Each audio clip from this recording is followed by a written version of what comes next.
You're listening to the Archaeology Podcast Network. You're listening to the Archaeology Show. TAS goes behind the headlines to bring you the real stories about archaeology and the history around us. Welcome to the podcast. Hello and welcome to the Archaeology Podcast, episode 43. I'm Chris Webster. And I'm April Camp-Whitaker. On today's show, we're going to be talking about historic videos and photography and how this helps us understand and visualize the past. Let's dig a little deeper.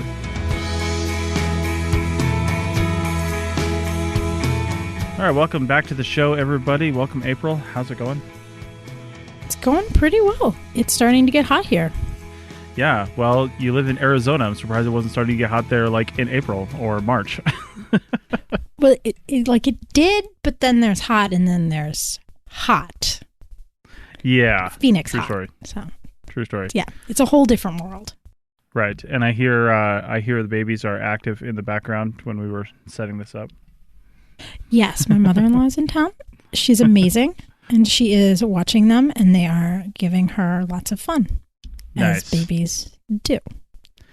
Nice. Well, parenting and heat and all those things that we deal with these days, I feel like a lot has changed, and yet not a lot has changed from, say 110 years ago, which is kind of what we're talking about on this podcast today. How'd you like that segue? Pretty good. That was an impressive segue. I know. Are you going to talk about sleeping porches? No, but you can. Feel free to talk about sleeping porches, yes. Because this is kind of, I don't want to put you on the spot because we didn't talk about this, but this is kind of more your bag because you're more of a historical focused archaeologist, whereas I, just by luck of the draw, have tended to focus more on prehistoric stuff. That being said, what we're talking about here, and I highly encourage you to go check this out, honestly, before you listen to the rest of this podcast, but you're not going to lose anything by listening to us talk. But go look at the links for the show notes over at archpodnet.com/archaeology/43. And you will find a link to a video that's, I think, 8.5 minutes long. And it's just some company in Sweden, I think, was contracted in 1911 to just film everyday life in New York City. And they've got, it starts out with people coming in on a boat, of course, with the Statue of Liberty. Kind of ends that way, too. And people coming off the boat and people meeting people coming off the boat. And then, like carriages coming off. And then there's just random scenes of around New York City, all outside, all outdoors. And people just living their lives and doing their thing. And I thought, as I watched that it would be really fun to just kind of comment on that video and how things are different and how things are, really haven't changed. And maybe that's just a factor of the fact that it's New York City. I don't know, but maybe it's a commentary on existence in general. Who knows? But April, what were your first impressions when you saw this video? Well, I go somewhere slightly different. I thought it was amazing, and I love seeing imagery like this because it's actually part of why I got into doing historical archaeology, because we have videos and we have pictures, and it's another type of artifact, right? Mm-hmm. So as an archaeologist, it's a whole new thing to analyze and think about and use to interpret what we see and interpret the past. So I immediately started thinking of it not just as like, oh, wow, this is amazing, but as the tool aspects of it. So there'll be some other links on the page show notes for this that are like where my mind went, which is kind of fun too, because I saw where Chris's mind went and I saw where my mind went. So this will be kind of a fun show because you'll kind of see the two sides of our minds coming together to make one show. There you go. I want to comment before we really get into New York City and basically city life. This was filmed in 1911, and a lot of the stuff that we record from a historical standpoint here in Nevada, really, there's obviously stuff that's pre-1900s, but there's not a lot of it. And in some of those areas, it's already, I guess, kind of developed or completely lost to history. One of the two things, like Virginia City near Reno here, that's from the mid to late 1800s. And that's still a city that people live in, tourists go to, and it hasn't changed much in over 100 years. But that being said, when you go out into Nevada and you record some of these old mining complexes, you got stuff from 1905 was a big boom in Nevada. And then various times throughout the following decades as booms and busts happened and different things were discovered and things like that. But I just think, we're sitting out in the middle of Nevada and we're looking at these tin cans and we're going, man, these guys were, rugged and rustic and look at this. And they just had these couple cans and that was their lunch and blah, blah, blah. And we're making these interpretations. And then I say New York City in 1911 and they're all fancy dressed, and there's cars, there's horses and buggies, there's fancy cars, there's buildings and skyscrapers and bridges, and we tend to forget that the world is technologically advanced at different rates around the world, and where people are and what they're doing, and that hasn't changed from today. I mean, there's still tribes out there that are living the way they have for thousands of years, and there's still people living, like it's 1970. We call it Canada. No, I'm just kidding. So, but you know what I'm saying? Like, it's weird how we interpret this stuff. And then, I mean, even like where you work, where you're going back to this summer, you're going out to Amache. I mean, and that's the 40s. How does that compare with 1911 New York City? It's kind of interesting because in terms of urban density, like if you think about sheer numbers of people per space, like per mile, Amache has an urban density that's pretty similar to like today's Minneapolis. Wow. So there's a lot of people, and it really, it probably felt in a weird way like a city. There were people everywhere and noise and movement. Yeah. But I mean, it's also very different because there weren't cars and skyscrapers and in some ways, I mean, one of the things that you were talking about, I think a little bit about with kind of Western settlement and the expansion that happens, especially early on, which is almost like a time lag, right? So I did a lot of work in Iowa doing stuff with kind of early Iowan settlement.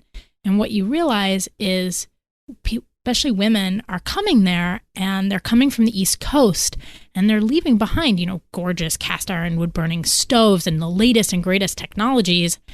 And they're going back to using fireplaces and open pit fires.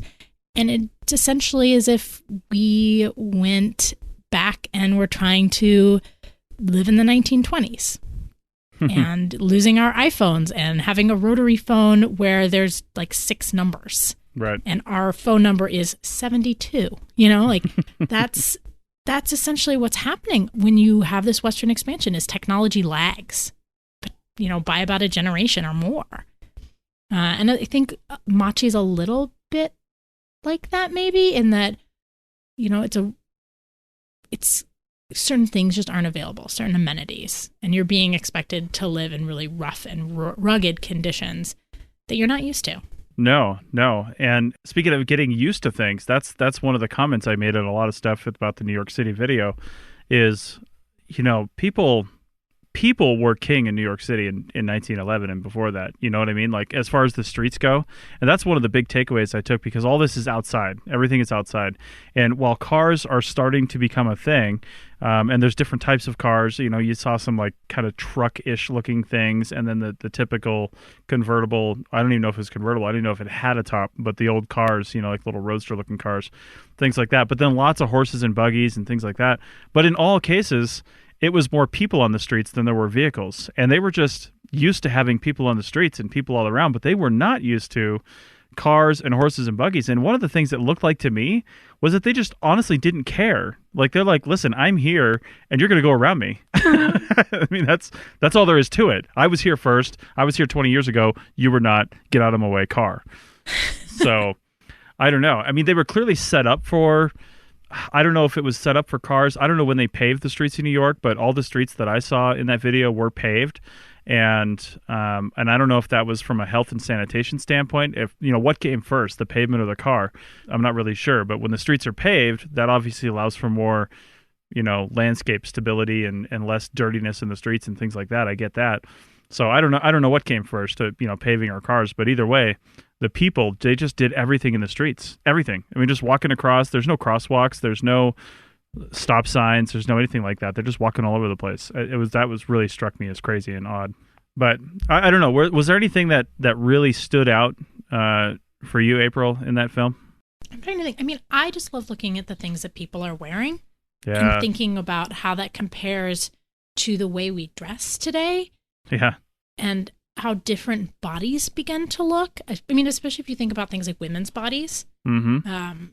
You know, I go to campus, and the way that we can present ourselves physically in very short shorts or little tank tops, you know, the trend is back to not necessarily wear really structuring bras.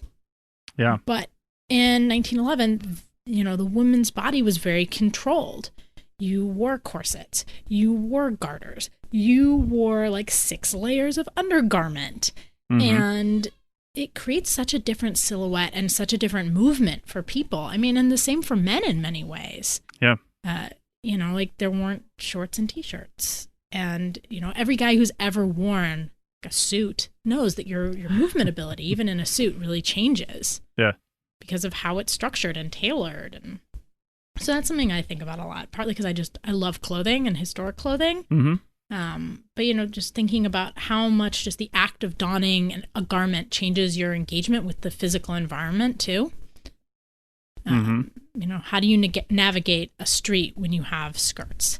How do you, just sort of approach the world, those little things and how they affect our understanding and approach of the world. So, yeah, that was something I noted as well, was the clothing. And it seems like society in general dictated what people were going to wear. And it was fairly rigidly defined, not like it is today where you can see any number of styles of dress no matter where you go.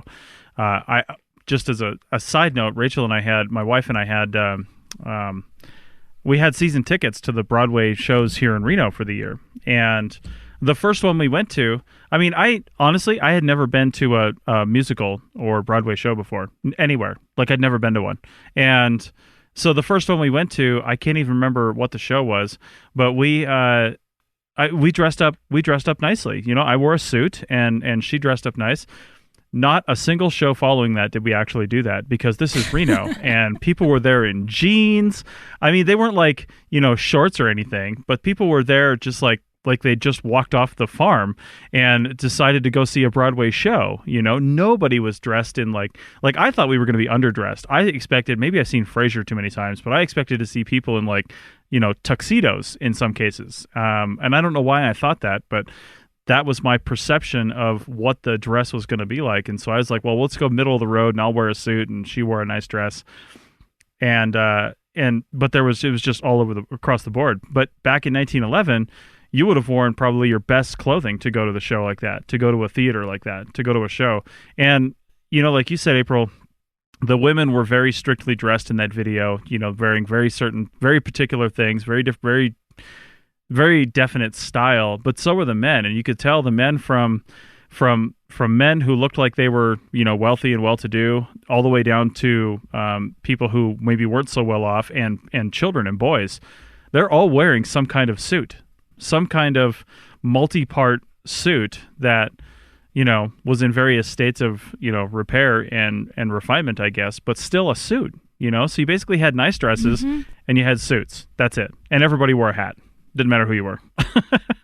Yeah, and I don't think it was captured exceptionally well in this video, but one of the things that there's a really interesting project on, maybe I'll try to find the links for this, because, you know, we're good people and we like to have show notes. But there were some really interesting projects a while ago that were looking at photographs of people coming from Ellis Island. Mm-hmm. And the huge range of cultural and regional clothing, and how much, you know, ethnic identity is marked in clothing during that time period. Right. Distinctive headwears, you know, distinctive styles and types of clothes. And New York is this entry gateway during a time of pretty heavy immigration. And so I think one of the things that you would have seen in New York is just this huge variety of people and costuming. Not as costuming, but clothing. Yeah. That speaks to this diversity. That in some ways maybe kind of the mass production of things currently has eliminated some of. I mean, we still have a lot of identity expression that we do through our wardrobes, but although there's greater variety in many ways now because of mass production and kind of global commerce, there's also in some ways less diversity because you're not designing and making these things. And I think we have less of this expression of sort of regional and cultural identities through our clothing. Yeah, and that's true. And I wonder if, because I want to go back through and watch this video and see if I can't pick out the differences in the clothing. Because I guess once I noticed the kind of sameness of it, that's what I was focusing on. But then to go back and look at the differences, like you're saying, from the cultural differences, because I'm wondering, with New York being at that time and kind of still now, like the hub and height of, culture and technology and everything for the world. Like New York at that time was seen as the place to be for that kind of stuff. And it makes me wonder, like, how soon after getting off the boat at Ellis Island did people try to conform? Because they didn't want to look different, because they wanted to fit in. You know what I mean? Yeah, no, that's a good point. Yeah. Anyway, just so many different things in that video. I just can't get over the hats. Like, all the hats. Nobody was not wearing a hat. Kids, adults, women, everyone was wearing a hat. Was their hair just not clean? I mean, what was the deal? I think it was cultural norms again, and ideas about, appropriate dress and head coverings. And so are you going to start a trend? Are we going to start seeing you with beautiful hats from now on? Because I'm going to vote for this. Yeah. Well, and it's still a thing in some areas. Of course, as we're recording this, the royal wedding between somebody and somebody else happened a couple of weeks ago or a week ago. And one of the things that I saw come across my news feeds a lot was just this massive discussion about the hats the women were wearing. Not the men. Some of the men were in like military uniforms, but other men, they were not apparently required socially to wear hats anymore. But the women, in one article I read, like the royal women are required to wear a hat with their dress, with their whatever they're wearing. And God, it's 2018. I'm like, come on, British royal family, seriously? But anyway, it's just a uniform. We've all had uniforms throughout history, whether it's a social uniform or military uniform or a work uniform. We all have things that society says that we should wear. I'm glad we've been getting away from that in the last few decades. And nowadays, there's still fashion, of course, but it seems to be a lot more broadly defined. So unless you're in the field for an archaeologist, then you have to wear, tan and a whip and a hat. So woman or man, it doesn't matter, because even Laura Croft in Tomb Raider dressed that way. It's true. I have a wardrobe for the field that's entirely tan. That's right. All the shades of tan. 50 shades of tan. Yeah. That's what you have. Although, you have to use gentle whips now because, I know. Current standards of treatment. It's ridiculous. It's really ridiculous. All right. Well, we're going to keep talking about some of this stuff and some of the other links that April mentioned before when we come back from the break. Back in a second. The Archaeology Podcast Network has partnered with TeePublic to bring you some awesome gear that looks good, promotes archaeology, and puts a few pennies in our pockets so you can get free podcasts. Check out our designs at arcpodnet.com/shop. That's arcpodnet.com/shop. This network is listener supported. We're trying to move away from paid advertising while also creating new shows and supporting the ones we have. The APN has never and will never make a serious profit on our podcast. Every little dime we make goes back into the network and improving show quality. So become a member today at www.arcpodnet.com/members to show your support, get some extras, and be a benefactor for archaeological education. Members get stickers, a coffee mug, a t-shirt, bonus content, early access to episodes, a private Slack team to talk to other members and the hosts, and full access to training on Team Black over at arccert.black. So check out our memberships at www.arcpodnet.com/members today and support archaeological education. That's www.arcpodnet.com/members. Now back to the show. All right, welcome back to the Archaeology Show, episode 43, and we are talking about a video that was filmed in 1911 of New York City, and just a general video of what life was like. It's not a documentary or anything. It's just straight video. There's no audio. The video link that we have, there's like some music attached to it, but it's not original. There's no audio. So that's what we're talking about. If you haven't seen the video, go check it out. It's about 8 minutes long. And really, I kind of focus on the middle portions where there's all the people. There's just some skyline portions, which would be interesting to somebody interested in like architectural history, probably. But what we're talking about is really the people. So continuing on that theme, one thing I noticed about the people was that almost everybody, when they saw the camera, they just stared straight into it. Like they probably didn't even know what it was, quite frankly, but they just stared straight into the camera. And even at one point, there was a kid he looked like he was crossing the street, and then he turned around and just kind of stood there. And then once he kind of dawned on him what was going on, he almost started kind of posing for it a little bit and just kind of like doing stuff like kids would, right? Like kids in 1911 are no different than kids in 2018. But yeah, that was one thing I noticed, that everybody, as a new technology, this whole filming thing, I mean, people have had cameras for a while at that point, but like still cameras. But as far as a video camera, I don't even know what the rig looked like that shot this video, but it was probably massive and very obvious. And I don't know how they powered it. I think it was that manual kind of cranking power, because the speed is always off a little bit. But I don't know. It was just really interesting to me how everybody just kind of stared into the camera and didn't seem to care. They didn't seem to think it was rude, probably because they didn't know what it was, but they just stared right into it and kept on going. And I feel like if you were to pull out a video camera of your phone in New York City today, you'll get the exact same thing, and somebody might actually smash it into your face. I don't know. Any other little things you may have picked out in that video, April? I mean, I love things like that because of the material culture, right? So as a historic archaeologist, we're always looking and seeing all of these material objects. So it's really nice to see them in use, and what they look like when they were in use, how people are using them, and then things like, modifications or uses you might not think of for something. So I spend a lot of time looking at historic photos and videos as part of the research that I do. And I love them. And they're absolutely amazing because a lot of times we find artifacts and you assume a use, right? Like if you find a wash basin, you assume it's being used to wash things. Like that's the intended purpose, and that's how it's marketed. And we as archaeologists sort of make these base assumptions. But then you see a historic photograph and, it's been modified and it's got plants growing in it, or it's been modified and it's actually turned upside down and it's being used as a table. There's all of these alternative uses that we don't necessarily think of that can really change the interpretation of a site. And so things like videos and photographs are just amazing resources for seeing what some of those are and starting to think about them. Or even identifying artifacts, right? Like those mystery things that you just have no clue. Sometimes seeing someone using or doing something, it's like, oh, that's what that silly thing is. Oh. The mystery artifact. Yeah. Yeah.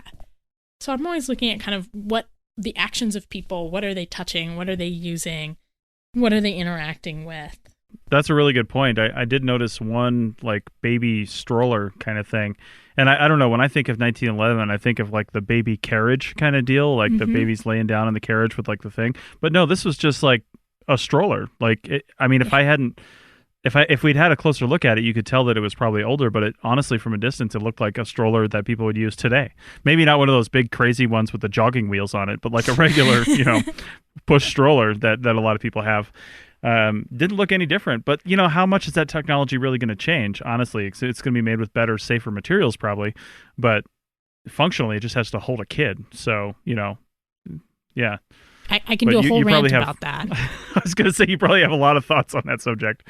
And speaking of material culture too, one thing I noticed, and maybe this was a function of where they shot the video, somebody who's more of a New York aficionado might notice like that they were shooting in, high tourist areas or affluent areas or something like that. But I didn't notice hardly any trash in the streets. And I was looking, I don't know why I would expect to see garbage in the streets. I mean, people still don't want to live in their own filth, but for some reason, when you think about the past, you think, oh, it was dirtier back then, and it was just people just didn't have proper sanitation. But this is New York City. They had to invent sanitation that no one else had ever seen in order to just live in that city. So I guess it makes sense that even in 1911, it was really clean, so shockingly clean from the video. So again, might just been a factor of where they were shooting, but I don't really know. So Not really good for us future archaeologists, is it? Like no material culture. It's all in a landfill. You don't like it when people clean everything up for you? I know, right? You see these desert like cleanup programs, like clean up on the highway. I'm like, man, how are we going to tell what the hell was here? Yeah. The only way I could tell when this highway was in use is by the trash on the side of it. Oh, man. Yeah, the things we look for. Only archaeologists would support littering. I know. We actually kind of do. But really only sad. tasteful littering, right? Like things that are going to last for a while, not, Yeah. And things with dates on them, like copyright yeah. dates and things like that. Done. That's really great. Yeah. So, what else you got? What else you got from this video? Have we played this thing out? I don't know. I mean, I could be ready to tangent away, and we could always like dodge back to it. Little creative dance. We could. I want to bring up one last thing before we do leave that I'm just noticing in my notes here. One of the things that was crazy with all the people were in some of the images. I don't even know if it was a street or whatever. They just had the camera just kind of slowly panning, and there were just people walking in all directions, like not down a sidewalk like you see in some movies, like a shot in New York City, people walking down a sidewalk. And two things I got to say about that. One, you typically see movies that have images like that from New York City now because people are penned into the sidewalk. They're no longer allowed to just walk in the streets and not get killed immediately. Yeah. So, yeah, I mean, they have to pen the same population, if not way more, into just little sidewalks now, whereas back in 1911, people were all over the place. You know, they ruled the streets until cars became more prevalent and then would actually kill you.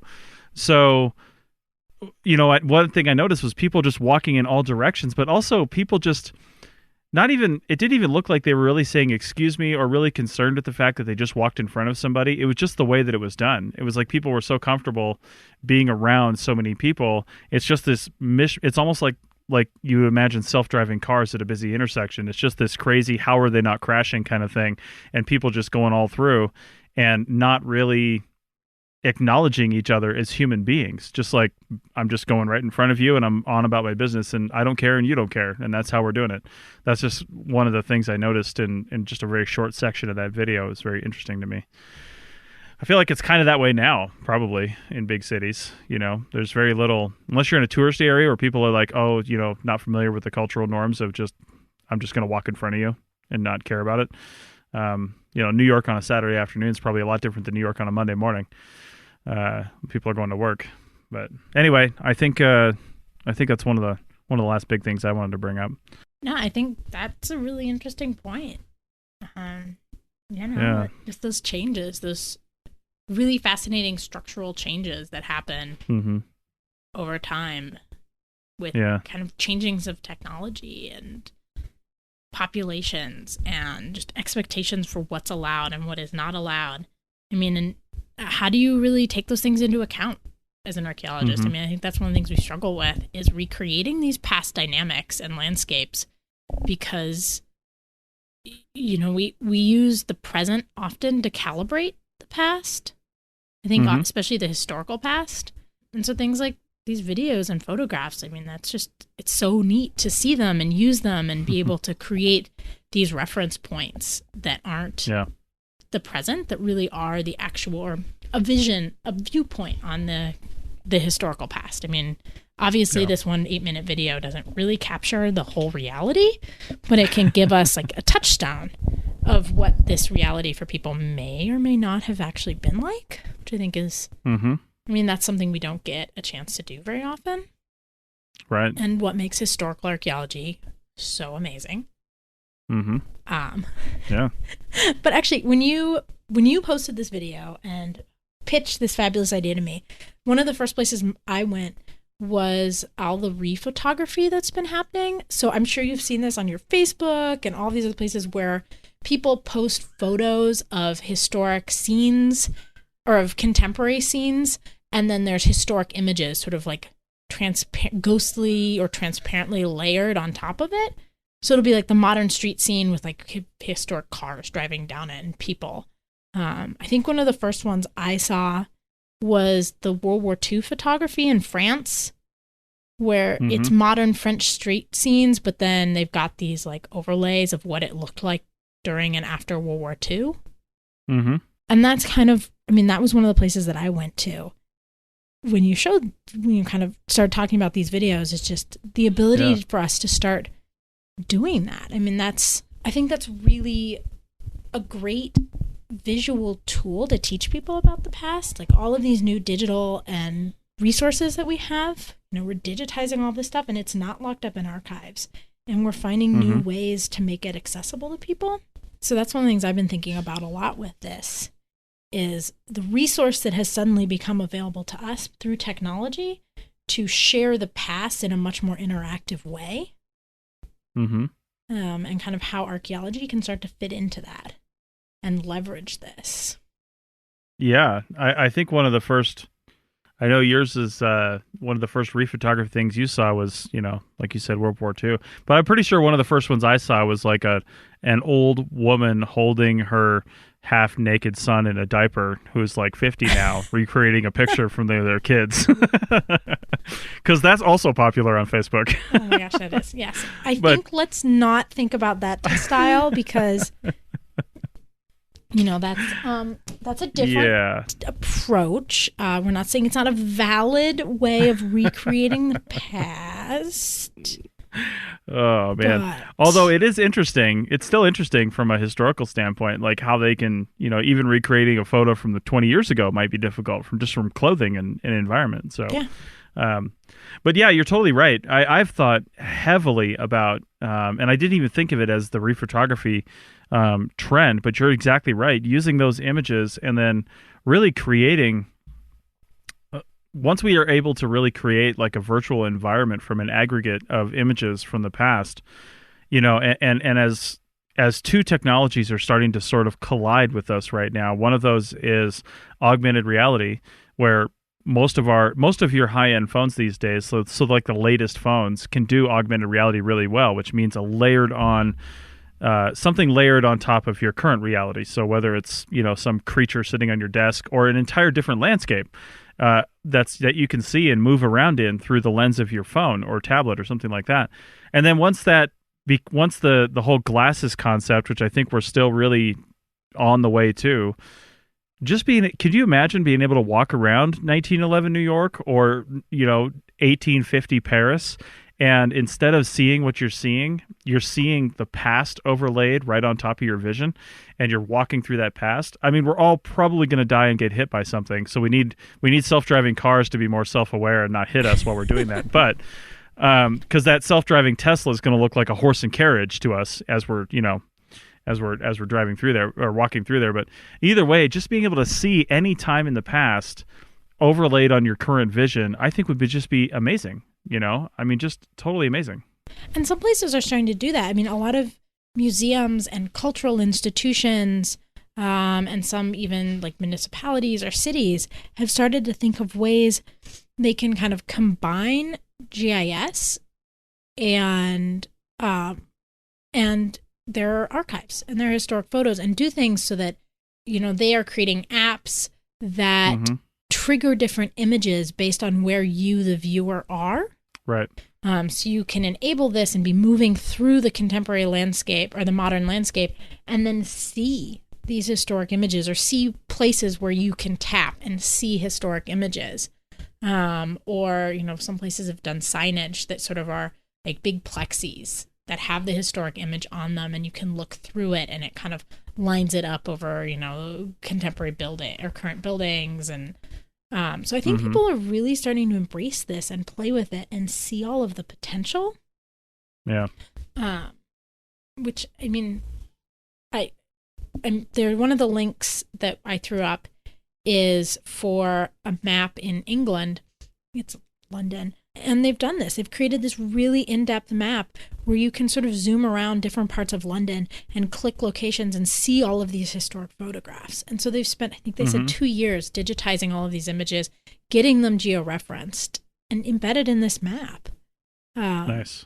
Which I think, what an amazing resource that we're starting to build. And I think this is an interesting moment too for us for people and for archaeologists, because for a long time, all these things were kind of locked up, right? Like, I mean, you've done CRM, you've gone to the SHPO's office or the TIPO's office and dug through, all of these maps and everything's in paper.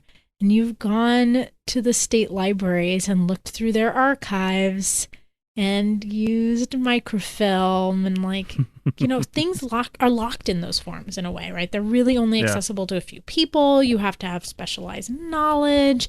And all of a sudden we're digitizing all this stuff and it's out there and it's really, really available, which I think is making our jobs easier in a way, easier and harder. Yeah.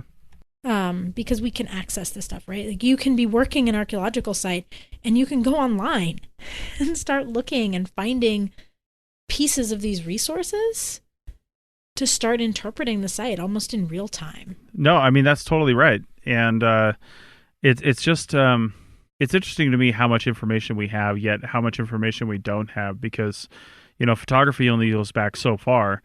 And honestly, when people started taking photographs and using that new technology, they were taking photographs of really probably famous things, not just everyday life, because you couldn't afford the luxury of wasting the film and the time on everyday life. I mean, some people were, I'm sure, because that was fascinating to them, but not a lot of people were. So a lot of your older stuff is the big famous landmarks and things like that. So I don't know. I've got a lot. I know you probably do too, but I've got a lot more to say on this as well. Let's take a break real quick, and then we'll come back and wrap up this discussion about really historical photography and video and parallels to today and what we can learn from it. So back in a second to wrap the show up.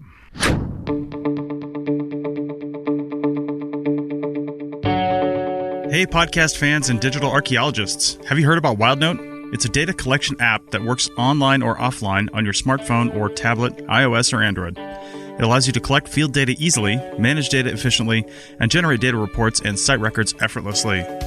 We have a growing list of state site forms built in for your use and some generic forms that will work anywhere. Check out the shovel testing and photograph forms. You can get a free all-access 30-day trial today by going to wildnoteapp.com.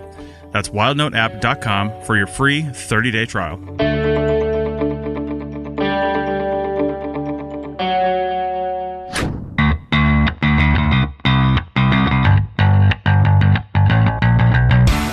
Tired of the webinars and training offered by the big organizations not being free for members and not really covering what we need? Team Black has the answers.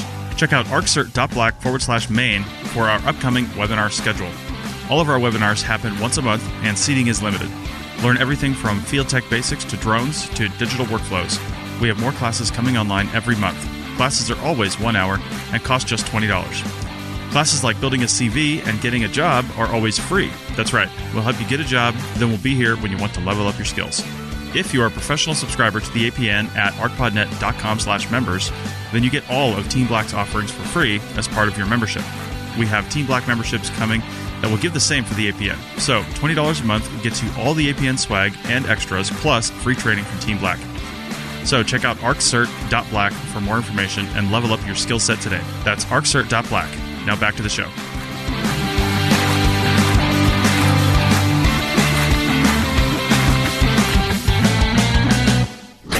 And welcome back to the final segment of the Archaeology Show, episode 43. And we're talking about, 1911 New York film that's in the show notes. Go check that out. Plus also another link on rephotography that April put in there, and a really cool map from London with a lot of georeference maps and things like that. And that's what we were talking about when we ended the last segment. And I really started to get into something here, and I want to, talk to you, April, about it and see what we think about this. A lot of these rephotography efforts and these historical video and photography efforts, they're all based on the oldest things that we have for that medium. And, when you're talking about film, you might have something from the late 1800s, but, honestly, probably not much. And then when you're talking about photography, we go back to maybe early 1800s. I'm not even sure when photography really started. But, and then, of course, we have paintings and things. But paintings, the problem with paintings is there's always some interpretation going on, and there's always some bias going on, with a painting. But when you have photography, you have from back then anyway, you have an accurate representation of what was going on at that very specific time and place. And I just wanted to point out the importance of archaeology in this whole this whole endeavor, because we can only go back, so we can only recreate the world back so far with photography and video. After that, it's all archaeology, and archaeology based on historical accounts, based on excavations, based on artifacts, based on features and things that we know. And man, does it get sketchy at that point, because it's all interpretation as well. I think these things on all this new digital technology, they're tools. They obviously can never really replace what we do, but they're just more and more powerful tools that are becoming available to us to sort of help us in the work that we already do. I mean, that's one of the fun things about archaeology is it kind of always gives us this opportunity to challenge understandings, so we can look at these photos and be like, oh, this is what the world was like. But then when we actually look at the archaeology, it gives us a different and alternative picture, or sometimes it's a picture that supports it, or once you do the archaeology, you discover that those clean looking streets, man, they were not so clean.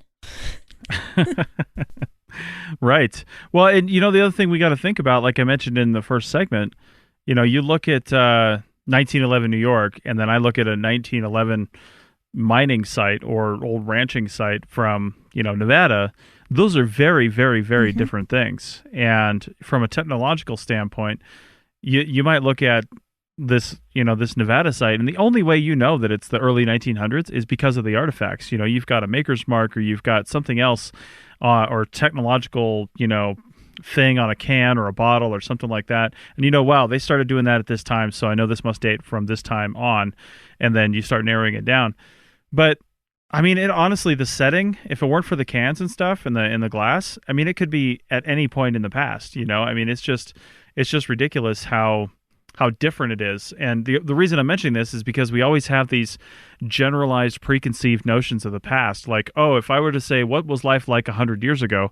That's an impossible question to answer unless you say, what was life like in New York City 100 years ago? What was life like in Reno 100 years ago? Or Nevada, Central Nevada 100 years ago? Or San Francisco 100 years ago?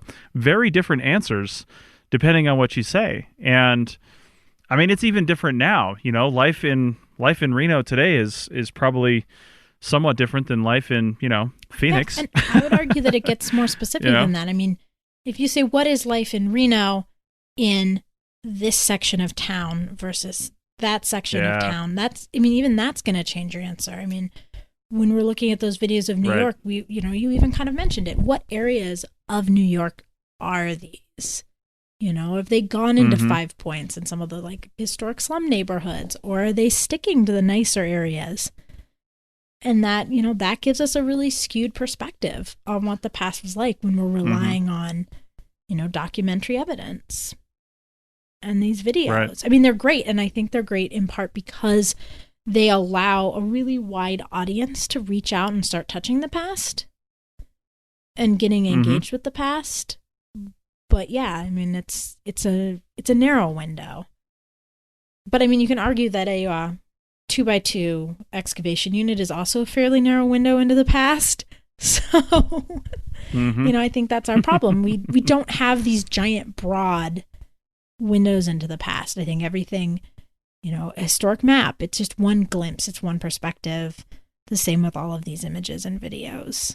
Yeah, I'm looking forward to when we can take all this information that we're collecting. I mean, you're about to head out for another field season and collect, really invaluable information that's disappearing every single year. We remove ourselves from the actual events, and that's so important to just go out and collect that information because my wife and I have been watching Westworld on HBO, and if you watch Westworld. I mean, the basic premise is it's a recreated world from presumably, I think it's probably mid to late 1800s, Western America. And it's undefined, but that's generally the time frame. And as an archaeologist, watching Westworld is really fascinating because these people did their research. You look at the clothing, you look at the whiskey bottle somebody pulls the cork out of and drinks. There's no cap on it. There's no anything. It's a cork. It's a corked bottle. And you look at the tin cans, and there's one tin can that shows up a lot because it's part of this scene that repeats itself a lot. And I can tell that, it's got the pressed ends on it. And you can just tell a lot looking at that can. You know exactly what time period it's from. And it's just kind of amazing to me. It's this old milk can. And I'm like, yeah, that's probably right. Like they actually did some research and that's actually right. And if I knew more about guns and the things used there, those are probably historically accurate as well. And all that came from archaeology, all of it, you know, I mean, it came from doing good quality archaeology.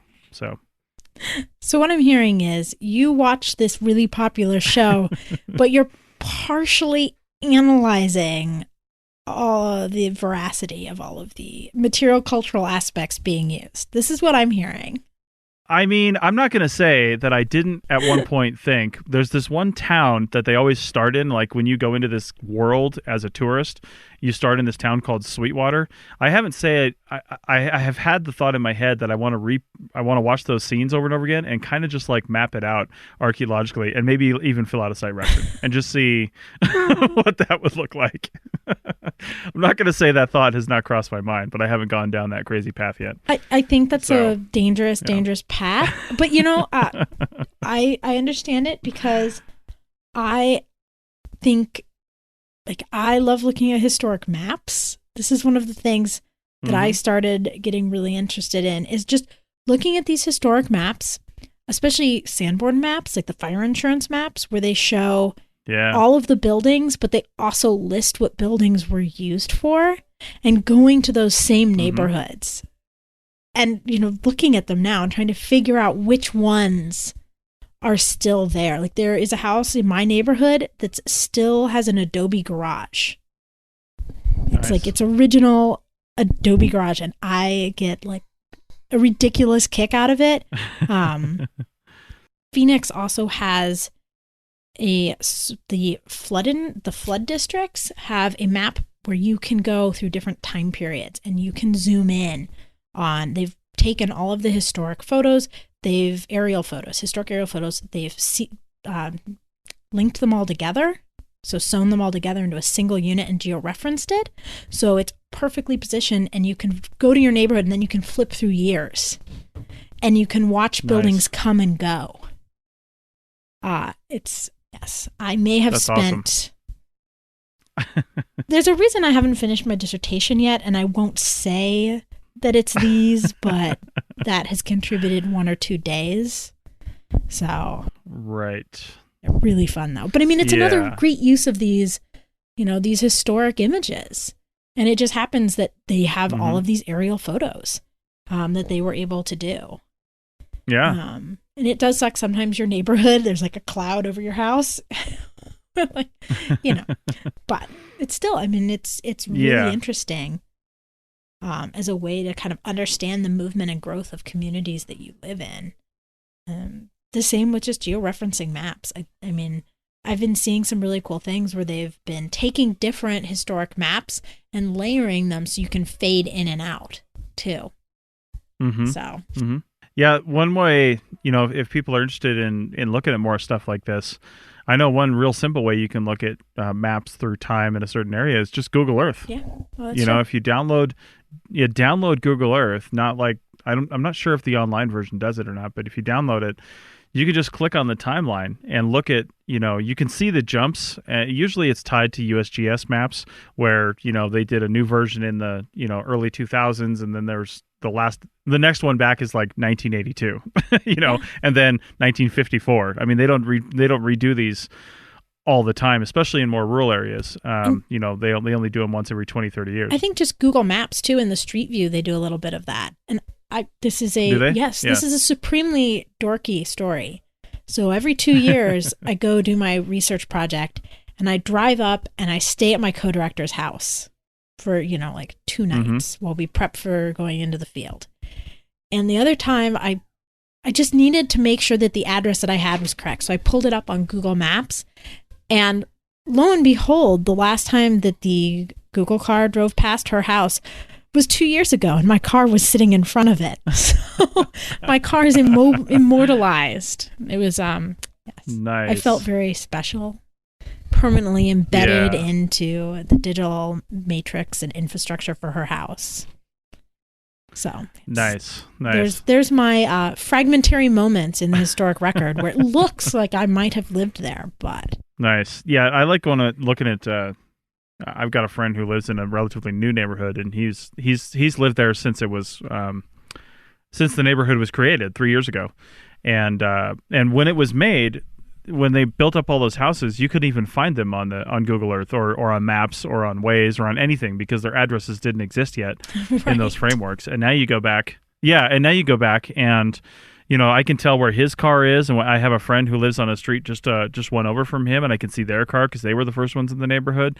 So if you're first in a neighborhood, you probably are going to be eventually immortalized. Yeah. Or if you just get lucky, like April did, and get on the street view. I feel so special every time I look up her address, So I know. These are the things that bring me great joy. That's another conversation too. We talked about this on the Archaeotech podcast where I think it was, I can't remember the episode, but we were talking to a guy about, to an author about the world we live in and the digital world we live in, and how, people are really creeped out by being on video sometimes. Like if you see somebody videoing you in a certain way, you're like, I don't know. If it's clearly a tourist and they're out doing something, but if it's just like one creeper dude with a camera just like videoing people, they're really like, what are you doing? But they don't question the thousands of times a year that they're on some security video for a store, or they're on some other video, and or even like and we actually take pride in certain circumstances where our privacy is quote violated, like Google Street View and Google Maps. It's kind of neat to see that. Where's the line? So I guess one thing I want to end this with, at least some of my comments, is taking photos is not a bad thing. Taking video isn't a bad thing. We always look at people say, put your phone down and enjoy the natural area. I agree with that. You need to do that, when you're out touristy and doing things, but also take some photos, because at some point in the future, 100, 200 years in the future, we're going to have computers. Hell, we probably have these now, but people don't care because we're living in it. But later on in the future, people are going to be able to take all these photos that are already georeferenced because you took them on your phone. And there's a lot of metadata associated with those photos, like the direction you were facing, where you were standing. And then they'll be able to put all these together and recreate the worlds that we live in now. We might think, who the hell wants to live in the Trump world that we're living in right now? Who wants to see this again? But in 50 years, who knows what the world's going to look like? And people are going to want to go back and say, what was it like back in 2018? What was it like back in 2010? Because I'd like to say, what was it like back in 1700 or 1600 or 1400? But we can't do that because they didn't have the technology to immortalize their surroundings like that. And yeah, and I think what you really mean to say is be sure to take photos of the mundane and boring things. Right. Like take photos of your backyard. Those are the really interesting photos because no one takes them. Yeah, and with the advent of like Instagram and things like that, it's a good point because you are starting to see more stuff like that. Because I mean, I have one friend that every time he mows his yard into a different pattern or something, uses a different mowing strategy, and then sets up his barbecue and does his things. We got to have a picture of it, right? Oh That's like his Instagram thing. Yeah, and we see pictures of kids all the time and their toys and their houses people live in, and food. My God, food. We're going to know all about the food of the world from this time period forward forever. Like we're never going to have to worry what did they eat in 2017. Just go look at Instagram and you'll know. So it's true. Yeah, it's crazy. But you're right. Take more photos like that, and maybe you don't have to post them online, but just have them. So, when they become available or somebody wants them later on to recreate our world now, we'll be able to do that. So, yeah. You got any final thoughts on this topic, April? I think those were my final thoughts. No, I think those are great final thoughts. I mean, obviously you and I have some passionate opinions about this. I just think, I just love getting to go online and play with these things, see all these past environments, and that they're getting shared. I mean, that's part of what is really neat is you see some of this stuff because lots of people are sharing it, which means lots of people are starting to engage in the past in really new and exciting ways. Mm-hmm. Yeah, I think that'd be my final takeaway. Yeah, I took a look at that New York video one last time today, and I've watched it probably 50 times, I think. I mean, when I first posted it, I see it come across every once in a while, and I'll just watch it again because it's so fascinating. But the video's been viewed over, I think, almost 14,000 times as of today, May 30th. So, which is great. I mean, the more people get it out there, and that's just YouTube views. It might have been viewed in other ways. It's been shared and not counted. But yeah, that's really good. I encourage people to share stuff like that and get it out there. It's pretty neat. So, all right. Well, I think that's all we've got for today. If you watched that film or you looked at some of the other resources we have on there, give us your impressions. What'd you think about it? Tell us on Facebook or in the comments for this episode at arcpodnet.com/archaeology/43, and tell us what you think of the past and maybe what you're doing to preserve the present, which will eventually be the past. That's very confusing, but you know what I mean. All right. Well, I think the babies are saying it's time to go and end this show. So I think we're going to do that. Yeah. Thanks a lot, April. Yeah, anytime. Yeah. And we'll see everybody next time. Again, leave those comments.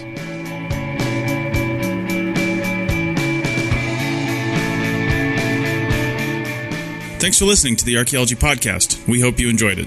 You can provide feedback using the contact button on the right side of the website at www.archaeologypodcastnetwork.com/archaeology. Or you can email Chris at archaeologypodcastnetwork.com. Please like and share the show wherever you saw it so more people can have a chance to listen and learn. Send us show suggestions and follow ArcPodNet on Twitter and Instagram. This show is produced by the Archaeology Podcast Network. Opinions are solely those of the hosts and guests of the show. However, the APN stands by their hosts. Special thanks to the band Sea Hero for letting us use their song I Wish You'd Look. Check out their albums on Bandcamp at seahero.bandcamp.com. Check out our next episode in 2 weeks, and in the meantime, keep learning, keep discovering new things, and keep listening to the Archaeology Podcast Network. Have an awesome day.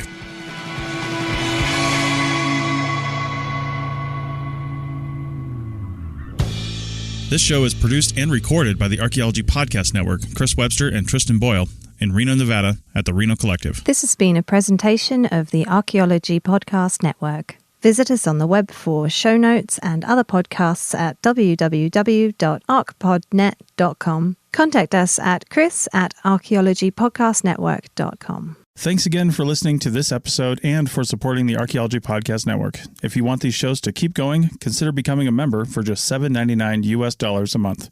That's cheaper than a venti quad eggnog latte. Go to arcpodnet.com/members for more info.